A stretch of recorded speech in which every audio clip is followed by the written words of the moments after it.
ओम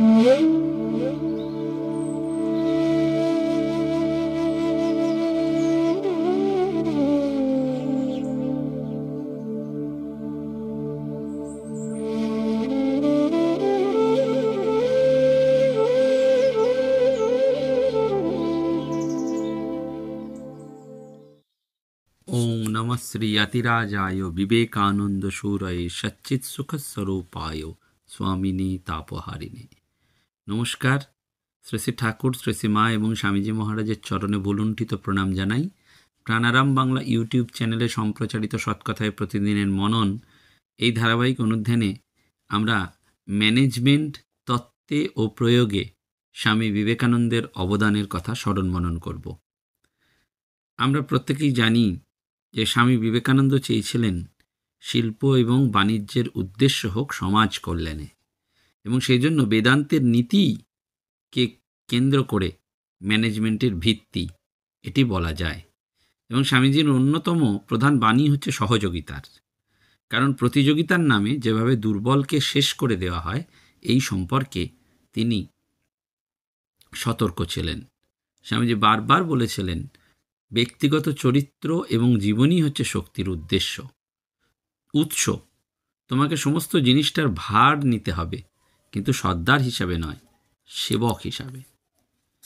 এই বস্তুবাদী যুগেও স্বামীজি বহুজন হিতায় বহুজন সুখায় যে আদর্শের কথা, যে কর্মযোগের কথা এবং যে নিষ্কাম কর্মের কথার বারবার উল্লেখ করেছেন, সেটি আমাদের ভাবায়। আসলে বেদান্তের তিনটি নীতি স্বামীজির ম্যানেজমেন্ট চিন্তার ভিত্তি। বেদান্তের তিনটি নীতির মধ্যে প্রথমটি কি? অহং ব্রহ্মাস্মি তত্ত্বমসি। প্রত্যেকের মধ্যেই অসীম শক্তি লুকিয়ে আছে, সেই শক্তির জাগরণ চাই সব ক্ষেত্রে, এমনকি ম্যানেজমেন্টেও। দ্বিতীয় অদ্বৈত, বহু নয় এক। কর্মী, সংস্থা, সমাজ একের স্বার্থ ক্ষুণ্ণ করে অন্যের বিকাশ সম্ভব হবে না, তেমনি সংস্থার স্বার্থ ক্ষুণ্ণ করে কর্মীদেরও উন্নতি সম্ভব নয়। মানুষ কাজ করবে কেন না? ওই আত্মনমুখার্থং জগদ্ধিতায়, নিজের মুক্তি এবং জগতের কল্যাণের জন্য। আর তিন, স্থূল বিষয়গুলো হচ্ছে সূক্ষ্ম বিষয়গুলো বেশি গুরুত্বপূর্ণ। টাকা, যন্ত্র, রসদ হচ্ছে গুরুত্বপূর্ণ হচ্ছে সাহস এবং দূরদৃষ্টি, সমাজ চেতনা। অর্থাৎ এই যে ব্যবসা বাণিজ্যের মোড় ফিরিয়ে দিতে পেরেছিলেন স্বামীজি, এবং সত্যি সত্যি কেউ যদি স্বামী বিবেকানন্দের চিন্তাভাবনাকে সঠিকভাবে তার বিজনেসে অর্থাৎ ব্যবসায় ইমপ্লিমেন্ট করেন, প্রয়োগ করেন, তাহলে দেখতে পাবেন যে আধুনিক ম্যানেজমেন্টে স্বামীজির চিন্তারই প্রতিফলন বেশি করে দেখা যাচ্ছে। স্বামীজির এই চিন্তা ছিল বেদান্ত ভিত্তিক। রিথিঙ্কিং দ্য ফিউচার এই বইয়ে বিশ্ববিখ্যাত ম্যানেজমেন্ট গুরু চার্লস হ্যান্ডি মন্তব্য করেছিলেন যে ভারতের প্রাচীন প্রজ্ঞা যা হিন্দু ধর্মের মধ্যে দিয়ে প্রকাশিত হয়েছে, আজকের মানুষকে রক্ষা করতে পারে, ব্যবসা করার পদ্ধতির মধ্যে সুস্থতা আনতে পারে। এবং আধুনিক ম্যানেজমেন্টে যে নিত্য নতুন চিন্তা পদ্ধতি দেখা যাচ্ছে, স্বামীজির চিন্তা সেটিকে বারবার ভাবাচ্ছে। এবং ম্যানেজমেন্ট পদ্ধতি বা টুলস মানুষকে গভীরে নিয়ে যেতে পারে না, কিন্তু বেদান্তের অখণ্ড দৃষ্টিভঙ্গি, হোলিস্টিক অ্যাপ্রোচ না থাকার জন্য এই সমস্যা দেখা যাচ্ছে। সেই জন্য রুগ্ন শিল্পকে সফল করার জন্য এই স্বামীজির যে ম্যানেজমেন্টের মনন একান্ত দরকার। বিবেকানন্দ মননালোকে এই ম্যানেজমেন্ট চিন্তাকে কর্পোরেট জগতে তুলে ধরার প্রতিকৃত ছিলেন স্বামী রঙ্গনাথানন্দজি মহারাজ। তিনি বিভিন্ন শিল্প সংস্থা, ব্যাংক, প্রশাসন কেন্দ্রে গিয়ে এই চিন্তাকে জনপ্রিয় করেছিলেন। এবং যে সমস্ত ম্যানেজমেন্ট মডিউলগুলো আজকে গড়ে উঠেছে, Rajarshi model, leadership technique, Eklavya approach, self management, managing team গঠন করা, Arjun module, managerial creativity, Krishna strategy, corporate strategy, এই সমস্ত। এবং সেখানেই কিন্তু আমাদের বারবার মনে রাখতে হয় যে আজ্ঞাবহতা, লয়্যালটি, পারফরমেন্স এবং কনসেস অর্থাৎ ঐক্য, এইটি হচ্ছে প্রধান বৈশিষ্ট্য। সেই জন্য ভারতবর্ষের এই যে ম্যানেজমেন্ট চিন্তাভাবনা, সেখানেও এই সচেতনতা দরকার। পুরনো চিন্তাভাবনাকে ভুলে গিয়ে আমাদের নতুন নতুন চিন্তা করতে হবে এবং সেই ভবিষ্যতের দিকেই আমাদের এগিয়ে নিয়ে যেতে হবে। স্বামীজির এই চিন্তাভাবনা আমাদের বারবার মনে রাখে যে কাশীপুরে ঠাকুর নরেন্দ্রনাথকে বলেছিলেন, নরেন, এরা রইল, তুই দেখিস। আর স্বামীজি সেটাই করেছিলেন। গুরুভাইদের রক্ষা করেছিলেন মায়ের মতন। রামকৃষ্ণ সঙ্গে শুরু তো কাশীপুরেই, শিষ্যদের বেঁধে দিলেন একেবারে। বরানগরে তার বিকাশ হলো। আর শ্রীরামকৃষ্ণের পরিবর্তে তখন নেতা হলেন নরেন্দ্রনাথ ঠাকুর। একদিন সমাধি থেকে নেমে এসে বলেছিলেন, শিবজ্ঞানে জীবসেবা। চমকে উঠেছিলেন নরেন্দ্রনাথ যে বেদান্তের বাণীকে কিভাবে মানুষের দৈনন্দিন জীবনে প্রয়োগ করা যায় সে বিষয়ে এক নতুন আলোর সন্ধান পেয়েছিলেন, এবং অদ্বৈত বেদান্তকে কিভাবে কর্মে পরিণত করা যায়, ব্যবহারিক করে তোলা যায়, তার রহস্য খুলে গিয়েছিল তার কাছে। অন্যান্য মানুষকে শিব হিসাবে দেখে তাদের সেবা করা বেদান্তের বাস্তব প্রয়োগ। অর্থাৎ বেদান্ত শুধু মায়াবাদ নয়,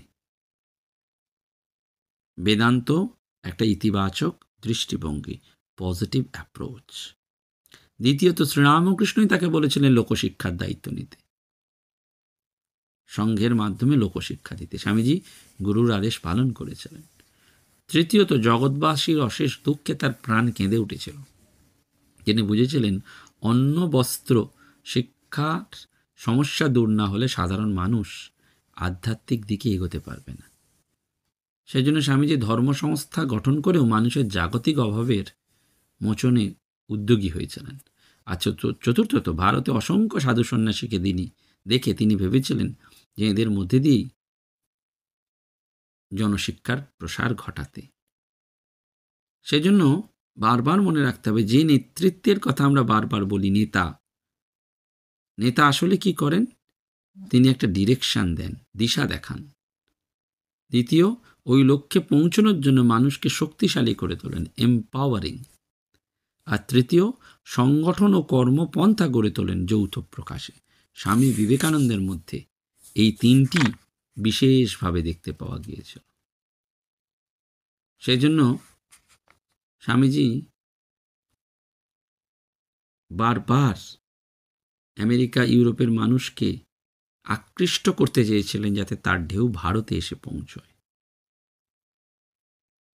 জীবনের উদ্দেশ্যটি স্বামীজি তার চিঠিতে বারবার উল্লেখ করেছিলেন, এবং সেই জন্য সংগঠন বা কেন্দ্র তৈরি করার ব্যাপারেও স্বামীজি চিঠিতে লিখেছিলেন, গোড়াতেই একেবারে বড় বড় পরিকল্পনা খাড়া করো না, ধীরে ধীরে আরম্ভ করো। যে মাটিতে দাঁড়িয়ে রয়েছ সেটা কত শক্ত তা বুঝে অগ্রসর হও, ক্রমে ওপরে উঠবার চেষ্টা করো। অসাধারণ, ফ্যান্টাস্টিকভাবে তিনি এটি বলছেন। এবং আমেরিকা থেকে গুরুভাইদের, শিষ্যদের ক্রমাগত চিঠি লিখে তিনি ইন্সপায়ার করছেন, অনুপ্রেরণা দিচ্ছেন। গুরুভাইদের চিঠিতে লিখছেন, হাজার তাত্ত্বিক জ্ঞান থাকুক, হাতে কলমে না করলে কোনো বিষয় শেখা যায় না। নির্বাচন, টাকা কড়ির হিসেব এবং আলোচনার জন্য বারবার আমি বলি, যাতে সকলে কাজের জন্য তৈরি থাকে। একজন মরে গেলে অমনি 1-10 জন প্রয়োজন হলে কাজে লাগবার জন্য প্রস্তুত থাকা উচিত। এবং আমাদের ভারতবর্ষের মানুষের তো একটা দোষ, যে আমরা স্থায়ী প্রতিষ্ঠান গড়ে তুলতে পারি না, আর অপরের সঙ্গে কখনো ক্ষমতা ভাগ করতে চাই না। সেজন্য স্বামীজি নেতার ব্যক্তিগত চরিত্রের কথা বলেছেন। পদের অধিকারে নয়, চরিত্র বলে এবং কর্মীদের প্রতি ভালোবাসাতেই নেতাকে এগিয়ে যেতে হবে। এটাই হচ্ছে রাজর্ষি নেতার লক্ষণ। দ্বিতীয়ত, সংস্থায় সেকেন্ড লাইন, থার্ড বা ফোর্থ লাইন লিডারশিপ গড়ে তোলার কথা স্বামীজি বলেছেন। তৃতীয়ত, কালেকটিভ লিডারশিপ। এবং চতুর্থত, কর্মীরা যাতে সংস্থাকে নিজের বলে ভাবতে পারে, তাদের মতামতের স্বাধীনতা থাকে এবং প্রত্যেকেরই নিজস্ব প্রতিভা দেখানোর সুযোগ থাকে, এমন সংস্থা গড়ে তোলার কথা স্বামীজি বারবার বলেছেন। নেতৃত্ব বলতে গিয়ে স্বামীজি আলাসিঙ্গা পেরুমলকে বলেছিলেন, তোমাকে সমস্ত জিনিসটার ভার নিতে হবে, সর্দার হিসাবে নয়, সেবক ভাবে, বুঝলে? এতটুকু কর্তৃত্বের ভাব দেখালে লোকের মনে ঈর্ষার ভাব জেগে উঠবে, এতে সব মাটি হয়ে যাবে। কেবল চেষ্টা করো আর আমার সব বন্ধুদের একসঙ্গে জড়ো করে রাখতে, আর আস্তে আস্তে কাজ করে তার উন্নতির চেষ্টা করো। আধুনিক ম্যানেজমেন্টে মার্কেটিং গুরুত্বপূর্ণ। ধর্মপ্রচারে কিভাবে করতে হয় স্বামীজি সেটিও বলছেন।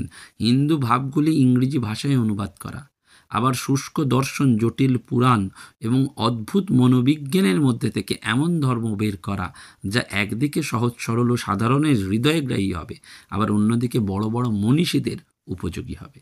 সূক্ষ্ম অদ্বৈত তত্ত্বকে প্রাত্যহিক জীবনের উপযোগী, জীবন্ত ও কবিত্বময় করতে হবে। নতুন মৌলিক চিন্তার চেষ্টা করতে হবে, তা না হলে আমি মরে গেলে গোটা কাজটাই চুরমার হয়ে যাবে। ঠাকুর মৌলিক ছিলেন, তাই তোমাদেরও প্রত্যেককে সেই কাজে মৌলিক হতে হবে।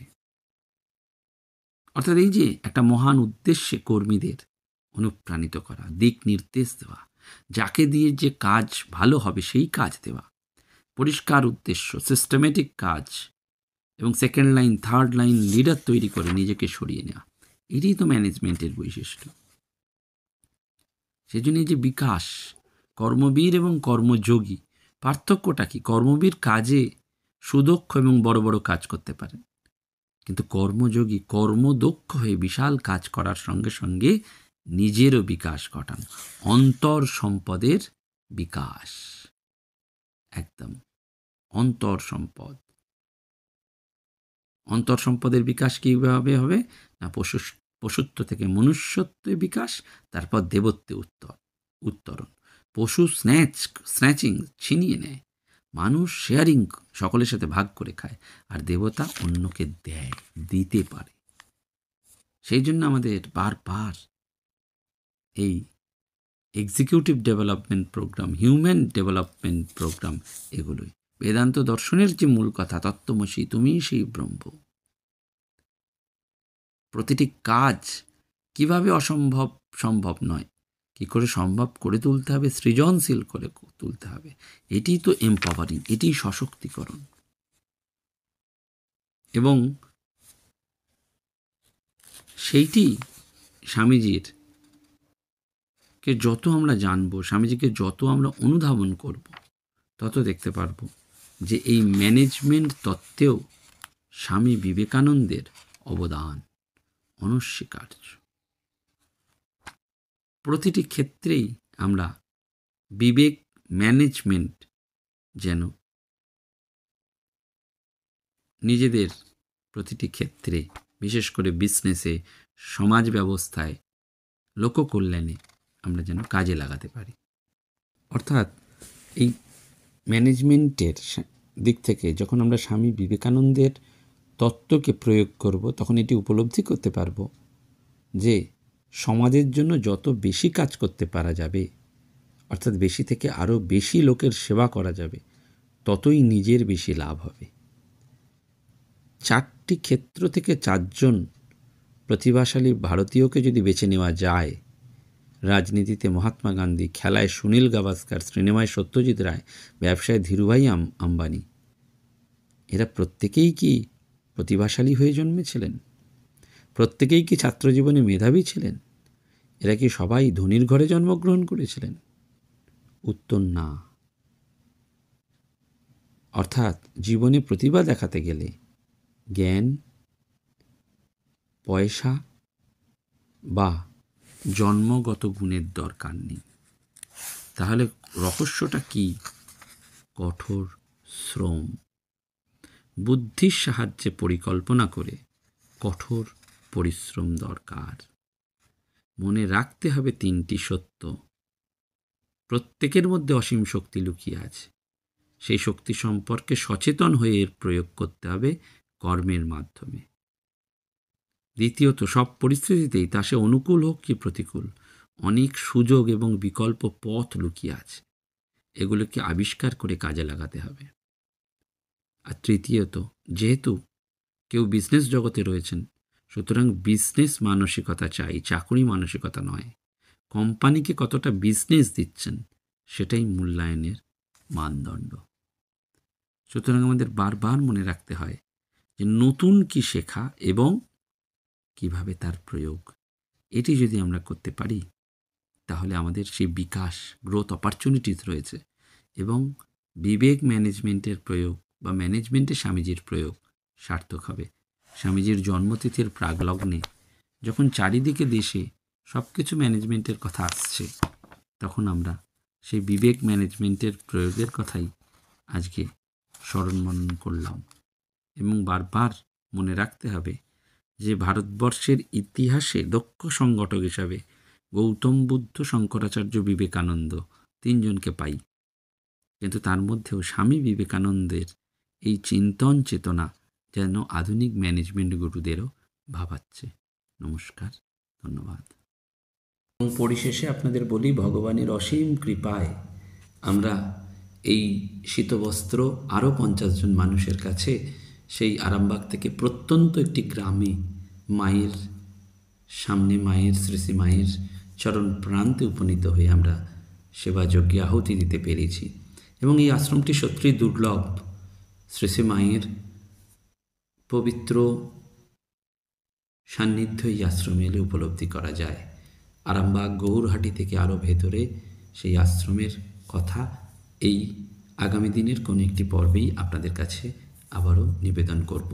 আগামী 21শে জানুয়ারি স্বামীজির তিথি পূজাতেও আমরা সেবা পুজো, এবং সেটিও একটু নবরূপে করার ইচ্ছা। ভগবানের অসীম কৃপায় সেই পথ চলতি মানুষগুলোর কাছে সেবা নিয়ে যদি আমরা পৌঁছে যেতে পারি, সেবা পুজো নিয়ে যদি পৌঁছে দিতে পারি, তাহলে আমাদের জীবন ধন্য হবে। আপনাদেরকে জানিয়ে রাখা ভালো যে আগামী 26শে জানুয়ারি শ্রী রামকৃষ্ণ কথামৃত ভবনে, অর্থাৎ রামকৃষ্ণ মঠ কথামৃত ভবনে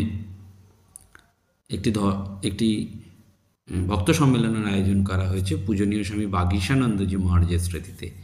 100 টাকা মাত্র টিকিটের অনুদান। আপনারা কথামৃত ভবনের সাথে যোগাযোগ করুন এবং সেখান থেকে টিকিট সংগ্রহ করুন। আগামী 30শে মার্চ বেলুড় মঠের স্বামী অভেদানন্দ কনভেনশন সেন্টারে একটি অর্ধদিবসীয় বৃহৎ ভক্ত সম্মেলন, তাতেও আপনারা চাইলে যোগদান করতে পারেন। নমস্কার, ধন্যবাদ।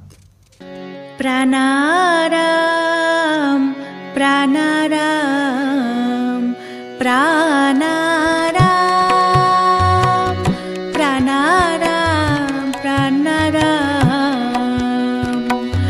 প্রাণারাম। কি যেন লুকানো নামে তাই মিষ্ট এত তব নাম প্রাণারাম প্রাণারাম।